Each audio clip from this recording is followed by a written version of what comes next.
High court میں rate چل رہی ہے جو نیسلے نے کیا ان دونوں آرڈرز کے خلاف کہ یہ دونوں آرڈرز ججز نے غلط پاس کیے. انصاف کے ٹھیکیدار بیٹھے ہوئے ہیں، انصاف بکتا ہے اور نیسے جیسی کمپنیاں جو انصاف کو خریدتی ہیں. ہائی کورٹ میں جو ریٹ کی ہے تو اس جج نے ایک بھی ڈیٹ پہ کچھ بھی پروگرس نہیں کی، سنا تک نہیں کہ کیس ہے کیا. صوبے کی سی ایم جو ہے، وزیر اعلیٰ جو خاتون ہے، جو اپنے آپ کو کہتی ہے میں پنجاب کے ہر غریب کی ہر بہن بیٹی کی ماں ہوں، میں تو کل سے کہیں نظر نہیں آ رہی ہے. وہ خطرہ ہے، ہم آپ کی فیملی کو نقصان پہنچائیں گے، آپ کے بچوں کو نقصان پہنچائیں گے. کل ڈاکٹر حضرات ہمارے ساتھ کوئی تعاون نہیں کر رہے ہیں، ان کا علاج یہاں صحیح نہیں ہو رہا ہے.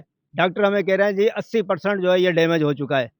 السلام علیکم ناظرین، میں ہوں اے ڈی ملک، اور اگر عدالتوں سے انصاف ملتا تو آج 6 بچوں کا باپ زندگی اور موت کی جنگ نہ لڑ رہا ہوتا.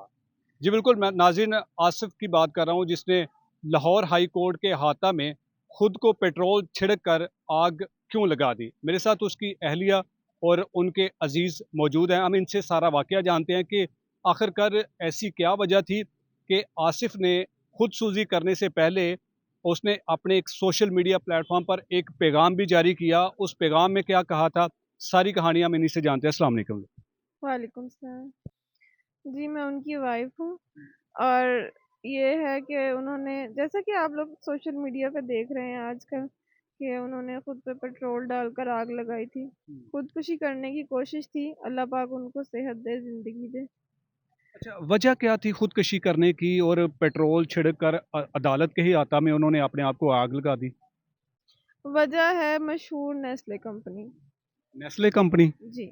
اس کی کیا وجہ ہے اور وجہ کیا بنی کہ اس نے اپنی جان دینے تک وہ آگے؟ 9 سال پہلے ان کو ایک انلیگل شو کاز دے کر ڈسمس کر دیا گیا وداؤٹ انکوائری.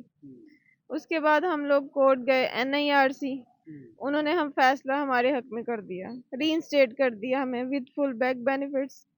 اس کے بعد ہم نے فل بینچ میں اپیل کی، انہوں نے نیسلے نے اس آرڈر کے خلاف، انہوں نے بھی فیصلہ ہمارے حق میں کر دیا. یہ جو فیصلے آپ کے حق میں آئے تھے، یہ آج سے کب آئے تھے اور کتنا عرصہ پہلے آئے تھے؟ 2016 میں ڈسمس ہوئے تھے. 2019 میں NIRC کا آرڈر آیا تھا، جہاں جب انہوں نے ری انسٹیٹ کر دیا تھا، اور 2021 میں فل بینچ کا آرڈر آیا تھا جب انہوں نے کر دیا تھا. اور اس کے بعد سے اب تک ہائی کورٹ میں ریٹ چل رہی ہے جو نیسلے نے کیا ان دونوں آرڈرز کے خلاف کہ یہ دونوں آرڈرز ججز نے غلط پاس کیے ہیں. فل بینچ 3 ججز کا بینچ بنا تھا جس نے یہ آرڈر کیا تھا، تو ان کے خلاف نیسلے نے ریٹ کیا ہائی کورٹ میں. ہائی کورٹ میں جو ریٹ کی ہے تو اس جج نے ایک بھی ڈیٹ پہ کچھ بھی پروگرس نہیں کی، سنا تک نہیں کہ کیس ہے کیا. کتنے سالوں سے یہ ریٹ چلتی آ رہی تھی؟ یہ 5 سال ہو گئے. 5 سالوں میں ایک بار بھی اس پر کوئی بحث نہیں ہوئی، کوئی فیصلہ نہیں ہوا؟ نہیں، انہوں نے سنا بھی نہیں کیس ہے کیا. نہ آپ لوگوں کو سنا، نہ ان لوگوں کو سنا؟ نہیں، کسی کو بھی نہیں سنا. وجہ اس کی کیا ہو سکتی ہے؟ وجہ اس کی یہی ہو سکتی ہے، نیسلے کمپنی کیونکہ چھوٹی نہیں ہے، ملٹی نیشنل کمپنی ہے، تو ججز تک اپروچ کرنا ان کے لیے کوئی بڑی بات نہیں ہے. کبھی آپ کو بھی انہوں نے کوئی پیشکش دی کہ کیس چھوڑ دیں، جو بھی معاوضہ ہے وہ آپ لے لیں؟ وہ پیشکش انہوں نے بہت اچھی دے رہے ہیں پچھلے کافی عرصے سے، یہ تقریباً 3-4 ماہ سے پیشکش دے رہے ہیں ہمیں. وہ پیشکش ان کی دھمکیوں کی صورت میں ہے کہ اگر آپ نے کیس نہ چھوڑا تو آپ کی فیملی کو خطرہ ہے، ہم آپ کی فیملی کو نقصان پہنچائیں گے، آپ کے بچوں کو نقصان پہنچائیں گے. اس طرح کی تھریٹ کالز ہمیں آ رہی ہیں. اور یہ نیسلے کے کوئی جو اہلکار ہیں یا پھر ان کے جو ملازمین ہیں، ان میں سے دے رہے ہیں کہ کوئی اور لوگ ہیں جو دھمکیاں آپ لوگوں کو دے رہے ہیں؟ نہیں، یہ نیسلے کے ملازمین میں سے ہیں، اور وہ کہتے ہیں ہم فلاں سے تمہارا کام ایسا کروائیں گے، تمہیں ایسی جگہ غائب کروائیں گے، پتہ نہیں چلے گا. اس طرح کے بیانات وہ دے رہے ہیں. تو آپ مجھے یہ بتائیں کہ جس دن آپ کے شوہر نے اپنے آپ کو جلانے کی کوشش کی، اس دن کیا ہوا تھا ایسا واقعہ کہ اس نے فیصلہ کر لیا، یا پھر اچانک سے اس کے ذہن میں آیا کہ اب اس طرح کی قانونی جنگ لڑنے سے بہتر ہے کہ اس زندگی کا خاتمہ کر لیا جائے؟ نہیں، دیکھیں جیسا کہ حالات ہیں، کل تھی وہ ہیئرنگ، تو کل ڈیٹ تھی ہائی کورٹ میں اور میرے ہسبینڈ ہم دونوں گئے ہوئے تھے. آگے روزے ہیں، عید ہے، فائنینشلی کافی زیادہ حالات خراب تھے، اور اس کے بعد چلو یہ ایک ہوپ تھی، ڈیٹ ہے، ہیئرنگ ہو جائے گی، ڈیسیژن ہو جائے گا، کچھ اچھا ہو جائے، لیکن پھر ایک اور ڈیٹ مل گئی ہمیں. تو ہم لوگ بس آ کے باہر بیٹھے ہوئے تھے. پہلے تھریٹ کالز تک تھا، پھر کچھ آدمی آئے، انہوں نے دھمکیاں دینی شروع کر دی کل کورٹ میں ہی کچھ لوگ آئے تھے. کورٹ میں کہ کون لوگ تھے اور کہاں سے وہ آئے تھے جنہوں نے آپ لوگوں کو دھمکیاں دی؟ ہم لوگ کینٹین میں بیٹھے ہوئے تھے آفٹر ہیئرنگ. جب باہر آئے نا کینٹین میں بیٹھے ہوئے تھے، تب وہاں پہ کچھ لوگ آئے تھے کہ تم لوگوں نے نہیں چھوڑنا، اب تم لوگ دیکھنا کیا ہوتا ہے، اس طرح کی دھمکیاں. اب وہ فیسز ہمارے لیے تو نیو تھے، بس انہوں نے اتنی بات کی اور وہ چلے گئے. پھر تھوڑی دیر بعد پھر کچھ لوگ آئے، انہوں نے بھی سیم بات کی اور وہ چلے گئے. آپ کو پتا تھا کہ آپ کے شوہر اپنے آپ کو آگ لگا سکتے ہیں؟ نہیں اس طرح کی تو کوئی سوچا بھی نہیں تھا. اس طرح کا ہوتا تو یقیناً میں روکتی، کبھی بھی یہ نہ کرنے دیتی. تو بس صرف اتنا ہوا تھا کہ میں اٹھ کے پانی لینے کے لیے گئی ہوں کینٹین میں پانی تھا، تو واپس آئی ہوں تو ایسے ایک دم سے شور مچا ہوا تھا کہ کسی نے آگ لگا لی آگ لگا لی. جب میں نے دیکھا تو وہ میرے ہسبینڈ تھے. تو آپ سے اٹھ کر وہ گئے تھے، بتا کر گئے تھے کہ میں یہ کرنے کے لیے جا رہا ہوں؟ نہیں، انہوں نے کچھ بھی نہیں کہا. میں اٹھ کر گئی ہوں پانی لینے کے لیے اور واپس آئی ہوں تو وہ نہیں تھے اپنی جگہ پہ. اتنی دیر میں شور مچا ہے. اور سوشل میڈیا پر ان کا بیان بھی ایک چل رہا ہے جو انہوں نے اپنے آپ کو جلانے سے پہلے ریکارڈ کر کے اپلوڈ کیا تھا. اس میں وہ کیا کہہ رہے ہیں؟ اس میں بھی وہ تھریٹس کے بارے میں ہی بتا رہے ہیں، جو ان کو تھریٹس مل رہے تھے وقتاً فوقتاً. پھر انہوں نے اس میں اپنے گھر کے حالات بھی بتائے ہیں کہ میرے گھر کے حالات کس طرح کے ہیں. انہوں نے نیسلے سے اپیل بھی کی تھی، نیسلے کے بڑے لوگوں سے بھی بات کی تھی، یاور علی سے بھی بات کی تھی، مس ہاجرہ سے بھی بات کی تھی کہ آپ اس طرح کریں کہ میرے بینک بینیفٹ 1.5 کروڑ بنتا ہے، آپ چلے کچھ دے دیں تاکہ میرے گھر کا سسٹم تھوڑا چلتا رہے. لیکن انہوں نے تھریٹ کالز کرنی شروع کر دی اور اس طرح کے کام کرنے شروع کر دیے. آپ کے بچے کتنے ہیں اور کس حالت میں ہیں وہ بچے؟ بچے ماشاءاللہ میرے 6 ہیں. اب جس کا باپ زندگی اور موت کے درمیان میں پڑا، وہ بچے کس کنڈیشن میں ہوں گے؟ وہ تو ہیں بھی گھر پریشان. ان کو تو میری بہن، سوشل میڈیا پر آپ دیکھ رہی ہوں گی اور اس وقت اس صوبے کی وزیر اعلیٰ ایک خاتون ہے جو یہ کہتی ہے کہ میں سب دی ماں ہاں. آج ان کی بیٹی کیا اپیل کرے گی ان سے؟ ان کی بیٹی بس یہ اپیل کرے گی کہ ماں کو تو اپنی اولاد کا پتہ ہوتا ہے جب وہ تکلیف میں ہوتی ہے، تو وہ ہماری ماں نے جو ہمارے لیے اسپیشلی ہاسپٹلس بنوائے ہوئے ہیں ان میں بھی ٹریٹمنٹ نہیں دی جاتی ہے. ان کے حالات بھی بہت برے ہیں، غریب کو تو کہیں نہیں پوچھا جاتا. ابھی آپ کے شوہر کی کنڈیشن کیسی ہے؟ کیا وہ آپ کو امید ہے کہ وہ دوبارہ سے سرائیور ہو سکتے ہیں، ٹھیک ہو جائیں گے؟ جہاں تک امید کی بات ہے تو اللہ کی ذات پہ تو پورا بھروسہ ہے، بے شک وہ معجزے کرتا ہے. لیکن جو ڈاکٹرز کہہ رہے ہیں وہ بالکل نا امیدی کی باتیں کر رہے ہیں کہ 80% ان کی باڈی جل گئی ہے، 20% میں بھی کافی جگہ پہ مسائل ہیں، تو ریکور ہونے کے چانسز بہت کم ہیں. بالکل ناظرین، آپ نے ہماری اس بہن کی ساری گفتگو سنی ہے کہ اگر ان کے شوہر کو، جو پچھلے کئی سالوں سے عدالت کے دروازے کھٹکھٹا رہا تھا اور اپنے شہر سے اپنی بیوی اپنے بچوں کے ساتھ جب وہ آتا تھا یہاں انصاف لینے کے لیے، اور آگے صرف ان کو تاریخ مل جاتی تھی، اور اتنی لمبی لمبی تاریخیں جس کا کوئی اندازہ ہی نہیں ہے. یہ ملک غریب لوگوں کے لیے رہنے کے قابل نہیں ہے. یہاں پر مافیا ہی ہر جگہ پر موجود ہے اور مافیا کی ہی سنی جاتی ہے. اگر عدالتوں میں انصاف ہوتا تو آج ان کا خاوند، آج ان کا شوہر زندگی اور موت کی کشمکش میں نہ ہوتا. وہ 6 بچے جن کے سروں سے خدا نہ خواستہ ان کے شوہر کو اللہ تعالیٰ لمبی زندگی دے، ان بچوں کو اور ان کے باپ کا سایہ ان کے سر پر سلامت رہے. اگر خدا نہ خواستہ کچھ ایسا ویسا ہو گیا تو ان بچوں کا کیا بنے گا؟ کون ان بچوں کے سر پر شفقت کا ہاتھ رکھے گا؟ یہ ہماری بڑی بڑی جو ملٹی نیشنل جو کمپنیز ہیں اور ان کے جو ملازمین ہیں جو اپنی زندگی صرف کر دیتے ہیں ان کمپنیز کی خدمت کرتے ہوئے.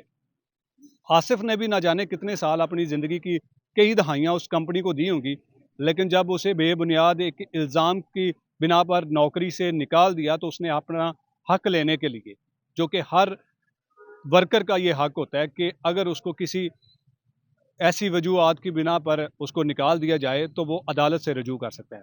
لیکن عدالتوں کے بھی حالات آپ کے سامنے ہیں.